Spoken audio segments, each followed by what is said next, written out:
বাংলার অন্যতম জনপ্রিয় টেলিভিশন শো দিদি নাম্বার ওয়ান।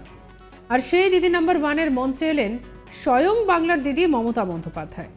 বুধবারই হয়ে গেল সেই শুটিং। ডুমুরজলা স্টেডিয়ামে হয় শুটিং।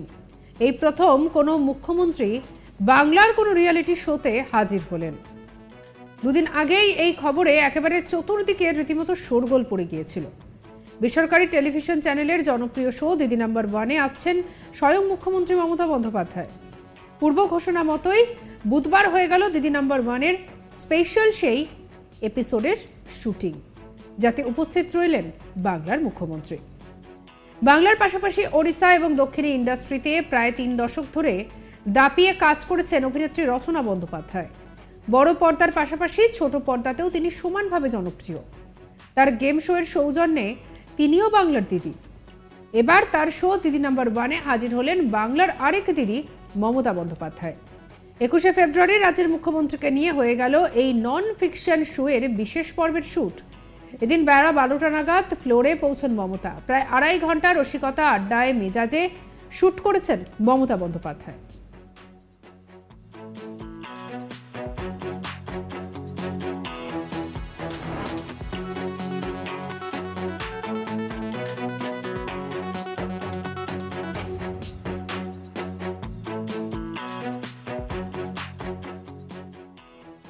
হাওড়ার ডুমুরজলা স্টেডিয়ামে হয়েছে দিদি নাম্বার ওয়ানের শুট।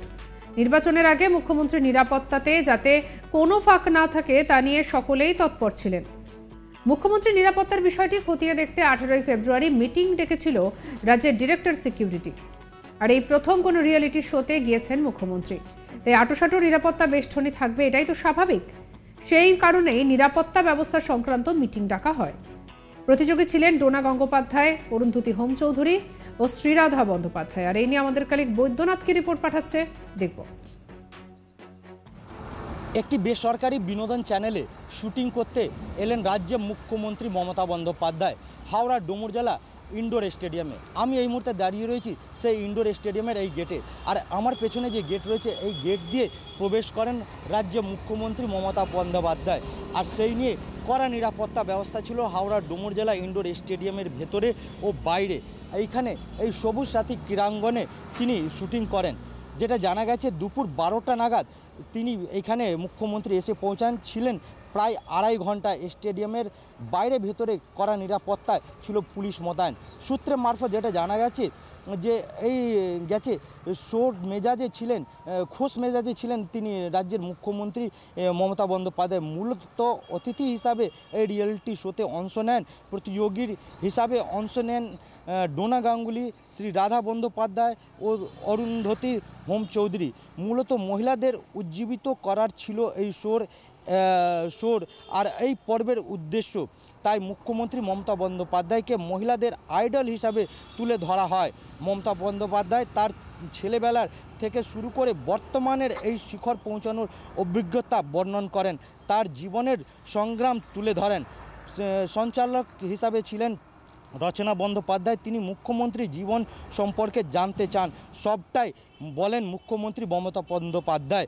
মহিলাদের উন্নতির জন্য তার পরিকল্পনার কথা শোনান, বিশেষ করে স্বনির্ভর গোষ্ঠীর উপর জোর দেন।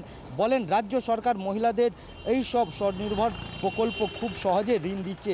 আর অবসর পেলে তিনি ছবি এঁকে গান, কবিতা, গল্প লেখেন বলে জানান মুখ্যমন্ত্রী।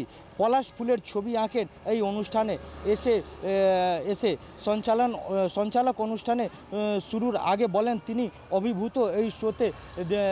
এই শোর নাম হচ্ছে দিদি নাম্বার ওয়ান। আর আগামী কয়েকদিনের মধ্যে এই বিনোদন যে চ্যানেল রয়েছে সেই চ্যানেলে এই অনুষ্ঠান সম্প্রচার হবে। তিনি এইখানে এসে আরও কি তথ্য বলেছেন সেই সব জানা যাবে। সূত্রের মারফত যেগুলো জানা গেছে যে তিনি খুব খোশ মেজাজে ছিলেন। ও যখন তিনি এই শুটিং সেরে যখন যাচ্ছিলেন কলকাতার উদ্দেশ্যে, তখন তিনি সাংবাদিকদেরকে জানান যে প্রশ্ন করা হলে যে তাকে কীরকম লেগেছে, তখন তিনি বলেন যে খুব ভালো বলে তার গাড়ি কলকাতার উদ্দেশ্যে রওনা হয়। সম্প্রতি রাজ্যের মুখ্যমন্ত্রী মমতা বন্দ্যোপাধ্যায়ের সঙ্গে দেখা করতে নবান্নে যান রচনা। আর এদিন কার্তিক বন্দ্যোপাধ্যায় তথা মমতা বন্দ্যোপাধ্যায়ের ভাইয়ের সঙ্গে দেখা করেন রচনা। এই খবর চাউর হতেই জল্পনা একেবারে ছড়িয়ে পড়ে। তাহলে কি রাজনীতির ময়দানে বাংলার দিদি নাম্বার ওয়ান?